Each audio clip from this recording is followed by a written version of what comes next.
नमस्कार साथियों। तो हम पढ़ रहे थे प्रश्नावली 3.2 जिसका पहला प्रश्न है कि निम्न समस्याओं में रैखिक समीकरण के युग्म बनाइए और उनके ग्राफीय विधि से हल ज्ञात कीजिए। हमें ये समस्याएं दी हुई हैं, पहले इन्हें रैखिक समीकरण बनाने हैं इनके और बाद में इन्हें ग्राफीय विधि से हल करना है। तो रैखिक समीकरण तो हम पहले बना चुके हैं, अब हम इसमें सीखेंगे कि ग्राफीय विधि से इनको कैसे हल करते हैं। तो सबसे पहले हम इसका रैखिक समीकरण बनाते हैं। हमें समस्या दी गई है कि कक्षा 10 के 10 विद्यार्थियों ने एक गणित की पहली प्रतियोगिता में भाग लिया। कुल 10 विद्यार्थियों ने भाग लिया। यदि लड़कियों की संख्या लड़कों की संख्या से 4 अधिक हो तो प्रतियोगिता में भाग लिए लड़कों और लड़कियों की संख्या ज्ञात कीजिए। अब हमें इसमें न तो लड़कों की संख्या का पता हो और ना ही लड़कियों की संख्या का पता है, तो मान के चलेंगे कि माना लड़कों की संख्या x और लड़कियों की संख्या y। कुल 10 विद्यार्थी हैं तो x + y बराबर 10 हो जाएगा। और लड़कियों की संख्या लड़कों की संख्या से 4 अधिक है, तो लड़कों की संख्या में 4 जोड़ेंगे तो वो लड़कियों की संख्या के बराबर हो जाएगा। तो सबसे पहले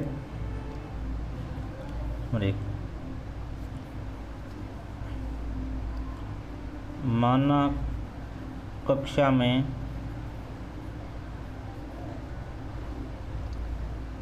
लड़कों की संख्या, हमने लड़कों की संख्या मान ली x तथा कक्षा में लड़कियों की संख्या ये हमने मान ली y। हमें ना तो लड़कों की संख्या दी हुई थी ना लड़कियों की, तो हमने लड़कों की संख्या मान ली x तथा लड़कियों की संख्या मान ली y। अब प्रश्न में क्या शर्त दी हुई है? कुल विद्यार्थी 10 थे, तो x लड़कियां हैं और y लड़के हैं, तो इनका योग हो जाएगा 10, यानी x + y बराबर 10। ये हो गई समीकरण नंबर 1। दूसरी शर्त हमें दी गई थी, ये लड़कियों की संख्या है वो लड़कों की संख्या से 4 अधिक है, यानी लड़के हैं लड़कियों से 4 कम है। तो लड़कों में अगर हम 4 जोड़ दें तो ये लड़कियों की संख्या के बराबर हो जाएंगे, यानी लड़कियों की संख्या बराबर हो जाएगी लड़कों की संख्या प्लस है 4 की। इनको एक तरफ करें तो ये भी बन जाएगा y - x बराबर 4। ये हुई समीकरण नंबर 2। अब हमारे पास 2 बीजगणितीय समीकरण आ गई हैं, तो समीकरण के रूप में तो हमें इनको व्यक्त कर दिया है। अब हमें इन्हें ग्राफीय विधि से हल करना है। तो ग्राफीय विधि से हल करने के लिए क्या करेंगे कि हमें x और y के इस समीकरण के लिए भी 2 मान पता हो ताकि ग्राफ में अंकित कर सकें, तो इस समीकरण के भी 2 मान पता हो। तो सबसे पहले हम पहले समीकरण में एक बार x बराबर 0 रख के y का मान निकालेंगे, फिर y बराबर 0 रख के x का मान निकालेंगे। ऐसी समीकरण नंबर 2 में सबसे पहले x का मान 0 रखेंगे और y का मान ज्ञात करेंगे, फिर y का मान 0 रखेंगे और x का मान ज्ञात करेंगे। तो समीकरण 1 में सबसे पहले हम समीकरण 1 हल करते हैं। 1 में x बराबर 0 पर जब यानी x का मान 0 है, ये समीकरण है, तो ये क्या बन जाएगी 0 + y बराबर 10 और y में 0 जोड़ेंगे तो y रहेगा, तो y बराबर 10 आ गया। यानी जब x का मान हमने 0 रखा तो y का मान 10 प्राप्त हुआ। अब ऐसे ही हम y बराबर 0 का मान प्राप्त करेंगे, तो y बराबर 0 पर अब इसमें y बराबर 0 रखेंगे तो क्या आएगा x + 0 बराबर 10 और x + 0 x होगा बराबर 10। यानी जब x बराबर 0 रखा तो y का मान 10 प्राप्त हुआ और y बराबर 0 रखा तो x का मान 10 प्राप्त हुआ। अब हमें इन मानों से एक सारणी बनानी है। तो सारणी क्या होगी? मानों के लिए सारणी, एक कॉलम x आएगा, दूसरे कॉलम में y आएगा। तो दोनों मानों की सारणी बनाएंगे तो क्या आएगी?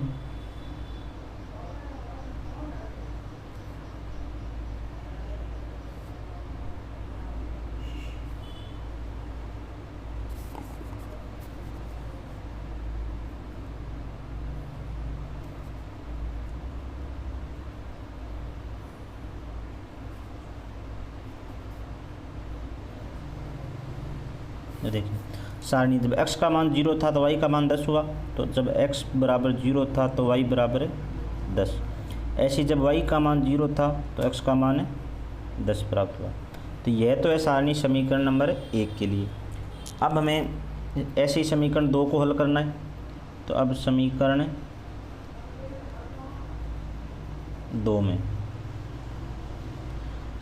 2 में पहले x बराबर 0 रखेंगे, 2 में x बराबर 0 पर।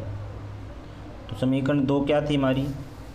समीकरण 2 थी y माइनस एक्स बराबर 4। तो यहाँ x बराबर 0 रखेंगे तो ये क्या बन जाएगी?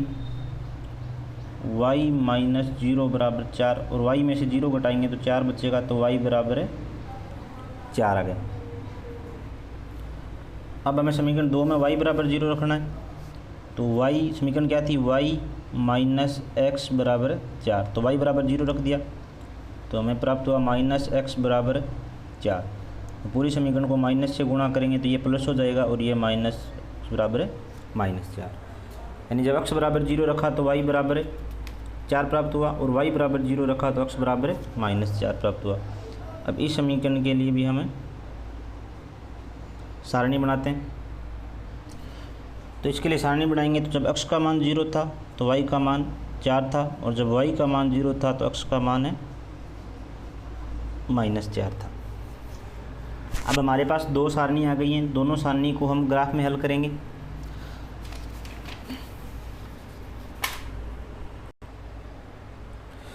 तो अब हमें इन सारणी के जो मान प्राप्त हुए उनको इस ग्राफ में अंकित करना है।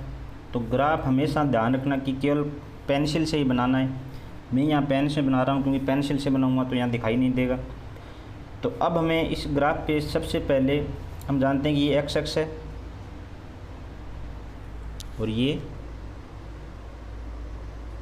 वाई एक्स है। तो हमें सबसे पहले पैमाना मानना होगा कि एक्स एक्स पर ये जो बॉक्स बने हुए हैं, ये प्रत्येक बॉक्स 1 सेंटीमीटर चौड़ा होता है और 1 सेंटीमीटर ऊंचा होता है। तो हमें इन 1 सेंटीमीटर बराबर हम पैमाने पे कितना ले रहे हैं, तो उसके लिए सबसे पहले हमें यहाँ पे ऊपर पैमाना मानना होगा। तो हमारे पास x का अधिकतम मान 10 तक जा रहा है और y का भी अधिकतम मान 10 तक जा रहा है। तो x अक्ष पे हमें अगर 1 2 3 एक खाने में 1 1 लेंगे तो आएगा नहीं। तो ये मान ज़रूरी नहीं है 10 तक की जाए, किसी और ग्राफ में 100 तक 200 तक 500 तक कहीं भी जा सकता है। तो उस हिसाब से हमें पैमाना सेट करना है कि जो हमारे मान है वो पूरे ग्राफ में आ जाए। तो हमारे x का अधिकतम मान 10 तक जा रहा है, तो हम एक खाना यानी 1 सेंटीमीटर का है, इसके ऊपर अगर 2 ले लें, 2 4 6 8 10, तो हमारे सभी मान आ जाएंगे। तो x अक्ष पे हम क्या करेंगे कि 1 सेंटीमीटर बराबर कितना लिया है हमने, ये 1 सेंटीमीटर बराबर 2 लिया है, तो 2 इकाई। ऐसे ही पैमाना ये x अक्ष पर माना है तो यहाँ हम लिखेंगे पैमाना x अक्ष पर 1 सेंटीमीटर, और ऐसे ही लेंगे y अक्ष पर 1 सेंटीमीटर बराबर, y अक्ष पर भी हमारा 10 जा रहा है तो हम 2 इकाई लेके चलते हैं। ये दोनों के लिए अलग अलग भी हो सकता है। अगर y पे मान ज़्यादा आ रहे हैं तो यहाँ हम 2 की जगह 4 5 10 50 कुछ भी ले सकते हैं। तो y पे भी हम 2 लेके चल रहे हैं, तो 2 4 6 8 10 12, और इधर -2 -4 -6 -8 और -10, और इधर -2 -4 -6 -8 और -3। तो पहली सारणी में हमारा मान आया था कि जब x बराबर 0 था तो y का मान 10 था। तो ये x बराबर 0 यहाँ पे है और y बराबर 10 है यहाँ पे है। और दूसरा था कि जब y बराबर 0 था यहाँ पे तो x का मान 10 था, यानी ये था। अब इन दोनों मानों को हम क्या करेंगे, स्केल की सहायता से मिलाते हुए एक रेखा खींचेंगे। तो इन दोनों मानों को स्केल से मिलाएंगे, स्केल से अच्छी तरह से मिलाना, लाइन तिरछी करेंगे तो मान अलग अलग आ जाएंगे ऐसे। अब दूसरी की बात करें, जब x बराबर 0 था तो y का मान 4 था, तो ये y 4, और जब y का मान 0 था तो x का मान है यहाँ -4 था। तो अब इन दोनों को मिलाती हुई एक रेखा खींचेंगे।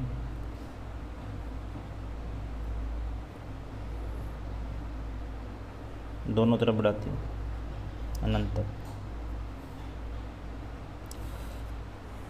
तो ये हमारा ग्राफ में हमने अंकित किया है। तो अब हम देखें कि ये दोनों रेखाएं आपस में इस बिंदु पे काट रही हैं। तो इस बिंदु पे देखो, ये एक्स अक्ष का निर्देशांक कितना है यहाँ पे, ये 2 और 3 की एकदम बीच में है। तो एक्स अक्ष का निर्देशांक यहाँ पे ये कितना है, 3 है। और वाई अक्ष का 7 है। तो यानी एक्स का 3 है और वाई का 7 है। तो अक्ष हमने क्या माने थे, लड़के माने थे। तो लड़कों की संख्या कितनी हो जाएगी, 3, और लड़कियों की संख्या कितनी हो जाएगी, 7। अब ये रेखा जिस समीकरण के लिए खींची है उसको इसके ऊपर अंकित कर देंगे। और ये रेखा जिस समीकरण, ये किसके लिए थी, y माइनस एक्स बराबर 4 के लिए थी। और ये रेखा x प्लस वाई बराबर 10 के लिए। तो दोनों 3 और 7 पे काट रही है, यानी x का मान 3 है और y का मान है 7। तो अक्ष हमने लड़कियां मानी थी, तो हम क्या लिखेंगे, सारणी के मान ग्राफ में अंकित करने पर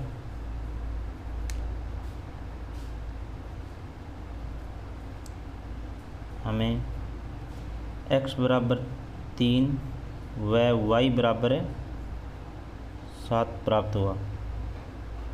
तो x क्या था, लड़कों की संख्या थी, अतः लड़कों की संख्या बराबर x तथा लड़कियों की संख्या x बराबर कितनी आई, में 3 आई। लड़कियों की संख्या बराबर y बराबर 7। तो योग 10 दे रखा तो 10 आ रहा है। लड़कियों की संख्या लड़कों से 4 ज़्यादा दे रखी तो 4 आ रहा है। अतः हमारे दोनों उत्तर क्या हैं, सही हैं। तो यही प्रोसेस रहेगी। सबसे पहले हमें समीकरण बनानी है, समीकरण बनाने के बाद प्रत्येक के लिए सारणी बनानी है, उस सारणी से ग्राफ में अंकित करना है। और ग्राफ में जहाँ ये दोनों रेखाएं आपस में काटेंगी वही हमारे मान होंगे। जो अक्ष का मान होगा, जो काटेंगे, जो लाइन एक्स पर जहाँ मिल रही है वो अक्ष का मान होगा, और वाई पे जहाँ मिल रही है वो वाई का मान। तो ग्राफ बिल्कुल अच्छी तरीके से बनाना है, पैमाना ग्राफ में ज़रूर मानना है। अब बात करें प्रश्न क्रमांक 2 की, कि 5 पेंसिल था 7 कलमों का कुल मूल्य 50 है, जबकि 7 पेंसिल था 5 कलमों का कुल मूल्य 46 है। एक पेंसिल का मूल्य था एक कलम का मूल्य ज्ञात कीजिए। बिल्कुल ऐसा ही सवाल हम 3.1 में कर चुके हैं। तो सबसे पहले हम पेंसिल का मूल्य मान लेंगे x रुपये, तब कलमों का मान लेंगे y। एक पेंसिल का 5 है, x रुपये है, तो 5 पेंसिल का 5x हो जाएगा। ऐसे ही 7 कलमों का 7y हो जाएगा। 5x प्लस 7y बराबर 50। ऐसे ही 7x प्लस 5y बराबर 46। तो बात करें प्रश्न क्रमांक 2, माना पेंसिल का मूल्य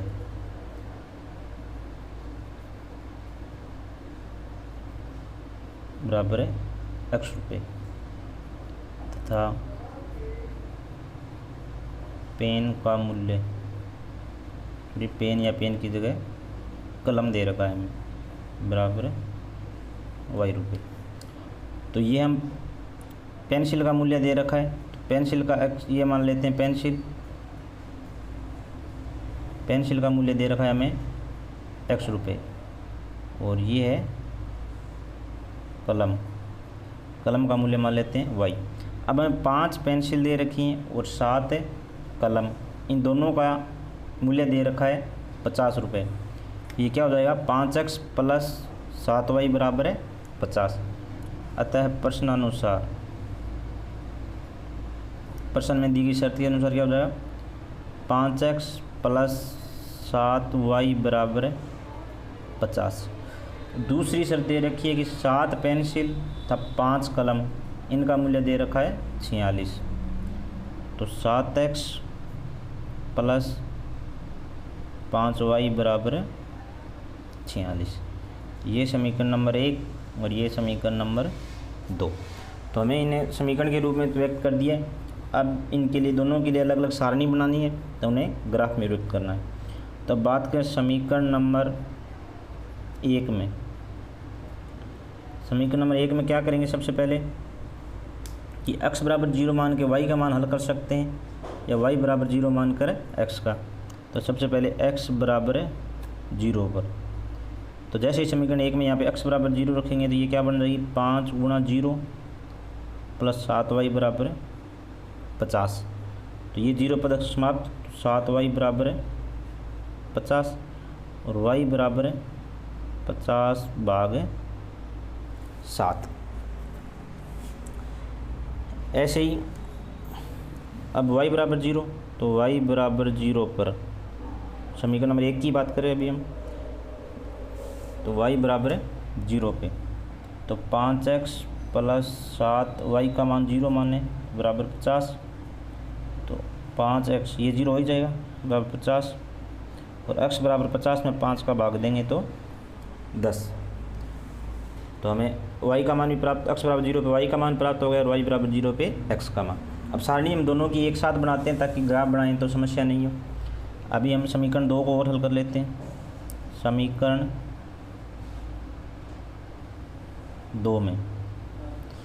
2 में क्या हो जाएगा कि x बराबर 0 पर, x बराबर 0 पर, तो समीकरण 2 क्या थी, समीकरण 2 थी 7x प्लस 5y बराबर 46। तो x का मान 0 मानते हैं, तो 7 गुणा 0 प्लस 5y बराबर 46। तो ये 0 हो ही जाएगा, तो 5y बराबर 46 और y बराबर 46 भाग 5। अब समीकरण 2 में y बराबर 0 पर, समीकरण 2 y बराबर 0, तो समीकरण क्या थी 7x प्लस 5y का मान 0 बराबर 46 थी। ये 0 हो जाएगा, तो 7x बराबर 46, तो x बराबर 46 भाग 7। अब दोनों समीकरणों की हम सारणी बनाते हैं। सारणी नंबर 1 जो कि पहले समीकरण के लिए होगी और सारणी नंबर 2 जो कि दूसरे समीकरण के लिए होगी।